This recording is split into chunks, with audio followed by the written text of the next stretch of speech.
ನೀ ಹಿಂಗ ನೋಡಬ್ಯಾಡ ನನ್ನ, ನೀ ಹಿಂಗ ನೋಡಿದರೆ ನನ್ನ, ತಿರುಗಿ ನಾ ಹ್ಯಾಂಗ ನೋಡಲೇ ನಿನ್ನ ಅಂತ ಹಾಡೋದಕ್ಕೆ ಬರ್ತಾ ಇದ್ದಾರೆ ಮಾರಣ್ಣ ಆನ್ ಸ್ಟೇಜ್ ಪ್ಲೀಸ್.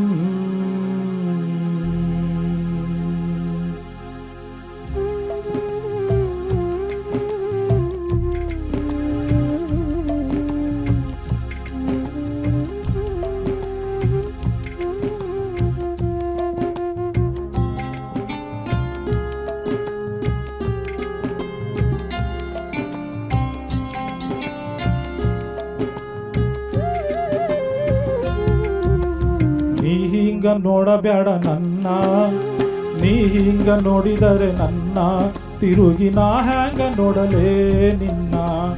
ನೀ ಹಿಂಗ ನೋಡಬೇಡ ನನ್ನ, ನೀ ಹಿಂಗ ನೋಡಿದರೆ ನನ್ನ, ತಿರುಗಿ ನಾ ಹ್ಯಾಂಗ ನೋಡಲೇ ನಿನ್ನ.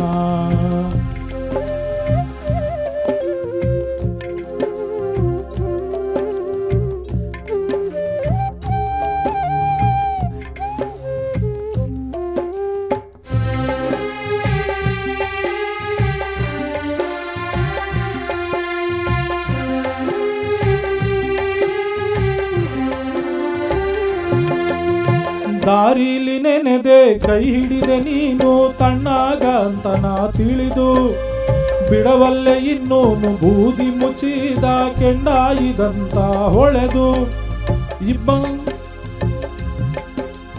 ಮುಗಿಲನ ಕಪ್ಪರಿಸಿ ನೆಲಕ ಬಿದ್ದರ ನೆಲಕ ನೆಲಿ ಎನ್ಲೆನ್ನ. ಆ ಗಾದಿ ಮಾತು ನಂಬಿ ನಾನು ದೇವರಂತ ತಿಳಿದಿಯೇನ ನೀ ನನ್ನ. ನೀ ಹಿಂಗ ನೋಡಬೇಡ ನನ್ನ, ನೀ ಹಿಂಗ ನೋಡಿದರೆ ನನ್ನ, ತಿರುಗಿ ನಾ ಹ್ಯಾಂಗ ನೋಡಲೇ ನಿನ್ನ.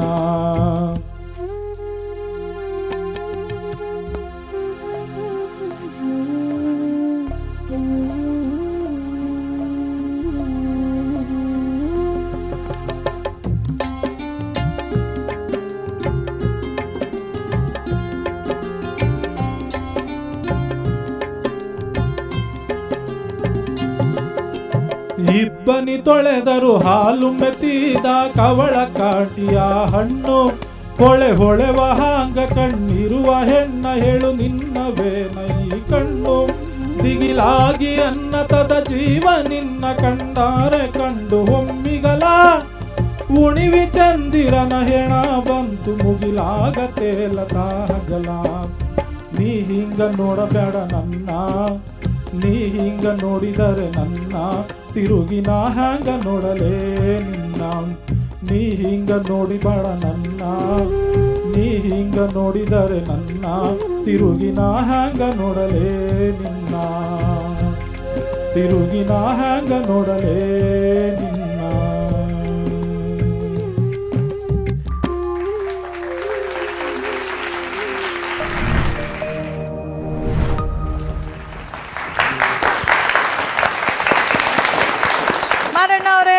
ಹೇಳಿ ಮೇಡಮ್. ಈಗ ಅನ್ನಿಸ್ತು? ಸ್ವಲ್ಪ ಭಯ ಆಗ್ತಾ ಇದೆ ಮೇಡಮ್. ಯಾಕೆ?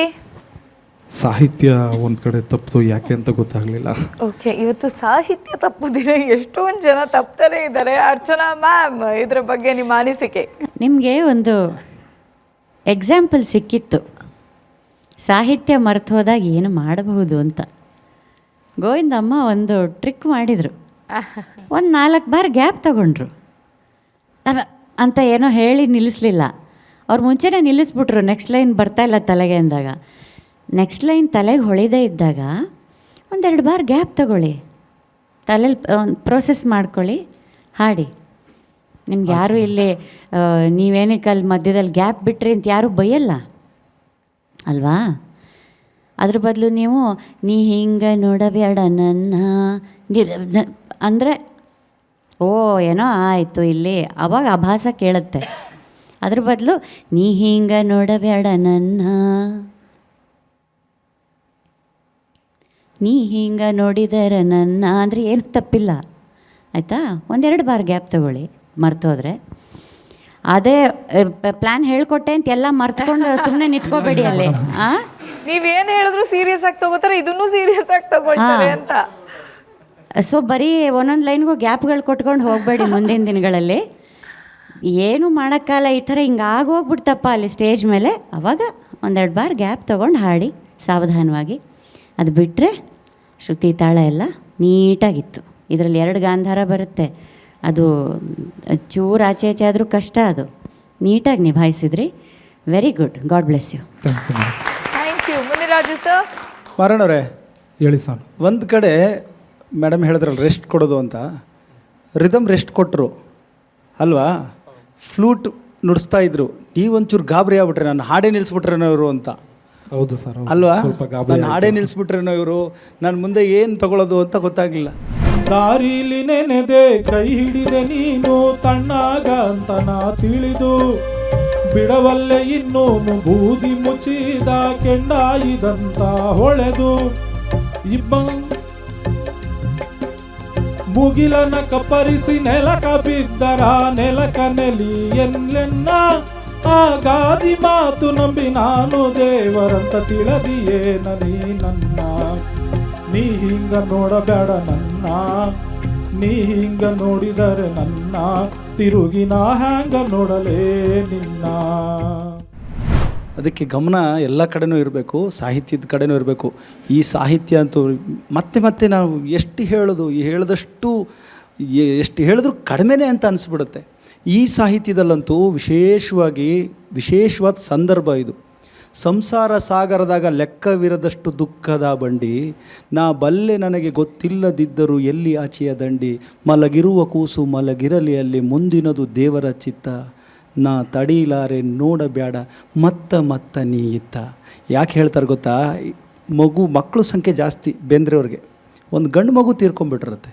ಆ ತೀರ್ಕೊಂಡಂಥ ಸಂದರ್ಭದಲ್ಲಿ ಹೆಂಡತಿ ಮುಖನ ನೋಡಲಾರ್ದೆ ಭಾಳ ದುಃಖದಿಂದ ಈ ಹಾಡನ್ನು ರಚನೆ ಮಾಡ್ತಾರೆ. ಆ ಭಾವನೆ ಅರ್ಥ ಆದರೆ ಮಾತ್ರ ಈ ಹಾಡು ಹಾಡ್ಲಿಕ್ಕೆ ಸಾಧ್ಯ ಆಗುತ್ತೆ.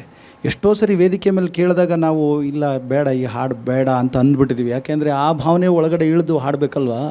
ಹಾಗಾಗಿ ಒಂದು ಸ್ವಲ್ಪ ಅನಿಸುತ್ತೆ ನೋಡಿ ಬೇಡ ಬೇರೆ ಯಾವ್ದಾದ್ರು ಹಾಡು ಕೇಳಿ ಅಂತ ಅನ್ನೋ ಸಂದರ್ಭಗಳು ಇರುತ್ತೆ. ಇದು ಒಂದು ಕಾಲಘಟ್ಟದಲ್ಲಿ ಇದು ಒಂದು ವಿಚಿತ್ರ ಆಗಿತ್ತು. ಈ ಹಾಡನ್ನು ಕೆಲವರು ತಪ್ಪು ಅರ್ಥೈಸ್ಕೊಂಡು ನೀ ಹಿಂಗೆ ನೋಡಬೇಡ ನನ್ನ ಅಂದರೆ ಅದನ್ನು ರೊಮ್ಯಾಂಟಿಕ್ ಗೀತೆ ಅಂತ ಅಂದ್ಕೊಂಡು ಅದಕ್ಕೆ ಆ ಥರ ಸ್ವರ ಸಂಯೋಜನೆ, ಹೌದು ಆ ಥರ ಎಲ್ಲ ಆಗಿತ್ತು. ಆದರೆ ಇದು ನಿಜವಾಗ್ಲೂ ಬೇಂದ್ರೆ ಅಜ್ಜನ ಜೀವನದಲ್ಲಿ ನಡೆದಿರುವಂಥ ಒಂದು ತುಂಬ ಮನ ಕಲಕುವಂಥ, ಕರಳು ಹಿಂಡುವಂಥ ಘಟನೆ. ಅದನ್ನು ಅವರ ಪದಗಳಲ್ಲಿ ಹಿಡಿದು ಕೊಟ್ಟಿರೋವಂಥದ್ದು. ಇದು ನಮಗೂ ಗೊತ್ತಿರಲಿಲ್ಲ ಸರ್ ಆ್ಯಕ್ಚುಲಿ. ಯಾಕಂದರೆ ನಾವು ಸಿನಿಮಾಗಳನ್ನ ನೋಡಿ ಬೆಳೆದವ್ರಲ್ವಾ. ಸೊ ನಾವೇನಲ್ಲ ಸಿನಿಮಾಗಳಲ್ಲಿ ಕೆಲವು ತುಂಬ ಅಪಭ್ರಂಶಗಳಾಗಿದ್ದಾವೆ. ಭಾಗ್ಯದ ಬಳಗರ ಹೋಗಿ ಬಂದಂಥವರಿಗೆ ಅಂತ ಜನಪದ ಗೀತೆ ತೊಗೊಂಡು ಡ್ಯೂಯೆಟ್ ಹೆಂಗೆ ಮಾಡಿಸ್ತೀರಿ ನೀವು? ಹೆಂಗೆ ಮಾಡಿಸ್ತೀರಿ? ಡ್ಯೂಯೆಟ್ ಮಾಡಿಸ್ಲಿಕ್ಕೆ ಬರಲ್ಲ. ಅದು ಬೆಳೆಗಾರ ಅವನು ಬೀದಿಲಿ ಮಾರ್ಕೊಂಡೋಗೋನಿಗೂ ಮನೆಯಲ್ಲಿರುವಂಥ ಗೃಹಿಣಿಗೂ ನೀವು ಹೆಂಗೆ ಜೋಡಿ ಮಾಡೋಕ್ಕೆ ಹೆಂಗಾಗುತ್ತೆ? ಅವರಿಬ್ಬರು ಪೇರ್ ಮಾಡಿ ಹೆಂಗೆ ಕುಣಿಸೋಕ್ಕೆ ಬರುತ್ತೆ? ಇಲ್ವಾ? ಅದಕ್ಕೆ ಯಾವತ್ತೂ ಸಾಹಿತ್ಯನ ಅರ್ಥ ಮಾಡಿಕೊಂಡು ಅದರ ಭಾವನೆನ ಅರ್ಥ ಮಾಡಿಕೊಂಡ್ರೆ ಮಾತ್ರ ಸಂಗೀತ ಅಲ್ವಾ. ಇಲ್ಲಾಂದರೆ ಸಾಹಿತ್ಯದ ಅರ್ಥನೇ ಇಲ್ಲಾಂದರೆ ಆಭಾಸಗಳಾಗ್ಬಿಡ್ತವೆ. ಅದು ಎಲ್ಲರ ಗಮನದಲ್ಲೂ ಇರಬೇಕು. ಅದು ಒಳ್ಳೆ ಹಾಡು. ಧನ್ಯವಾದಗಳು. ಥ್ಯಾಂಕ್ ಯು ಸರ್, ಭಾಳ ಒಳ್ಳೆ ವಿಷಯವನ್ನು ತಿಳಿಸ್ಕೊಟ್ಟಿದ್ದೀರಿ. ವೇಮ್ಗಲ್ ಸರ್. ಮರಣ್ಣವರೇ ಹೇಳಿ ಸರ್. ಈಗ ಅರ್ಚನಾ ಮೇಡಮ್ ಅವರು ಹೇಳಿದಾಗೆ ಈ ಹಾಡನ್ನ ಅನೇಕ ವೇದಿಕೆಗಳಲ್ಲಿ ನಾನು ಕೇಳಿದ್ದೀನಿ ಮೇಡಮ್. ಇದೊಂದು ರೀತಿ ರೊಮ್ಯಾಂಟಿಕ್ ಸಾಂಗ್ ಅಂತಲೇ ಹೇಳೋರು ಭಾಳ ಜನ. ಆಮೇಲೆ ಅದು ಒಂದಷ್ಟು ದಿನ ಓಡ್ತದು. ಆಮೇಲೆ ಜನಕ್ಕೆ ಗೊತ್ತಾದ ಮೇಲೆ, ಗಾಯಕರಿಗೆ ಗೊತ್ತಾದ ಮೇಲೆ ಅದನ್ನು ಅರ್ಥ ಮಾಡ್ಕೊಂಡಿರೋದು. ಈ ಎಂಥ ಸಂದರ್ಭದಲ್ಲಿ ಹುಟ್ಟಿರ್ತಕ್ಕಂಥ ಹಾಡು ನೋಡಿ, ಅದು ಅವ್ರ ಮನದ ಆಳದ ನೋವದು ಬೇಂದ್ರೆ ಅವ್ರದ್ದು. ಬಟ್ ನೀವು ಪ್ರಯತ್ನ ಪಟ್ರಿ, ಧಾರವಾಡದ ಭಾಷೆ ಆಗಿರೋದ್ರಿಂದ ಅದು ನಿಮ್ಗೆ ಸ್ವಲ್ಪ ಕಷ್ಟ ಆಯಿತು. ಅದು ಆ ಭಾಷೆ ಗೊತ್ತಿದ್ದರೆ ಇನ್ನೂ ಸುಲಲಿತವಾಗಿ ನೀವು ಆಡ್ಬೋದಿತ್ತೇನೋ ಅನ್ನಿಸ್ತಾಯಿತ್ತು. ಎಲ್ಲೋ ಒಂದು ಕಡೆ ಡ್ರಾಪ್ ಆಯಿತು. ಚೆನ್ನಾಗಿ ಆಡಿದ್ರಿ. ಶುಭಾಶಯಗಳು ನಿಮಗೆ. ಓಕೆ ಮಾರಣ್ಣ ಅವರೇ, ಆಲ್ ದಿ ಬೆಸ್ಟ್ ನಿಮಗೆ ಮುಂದಿನ ಎಪಿಸೋಡ್ಗೆ. Thank you. Thank you.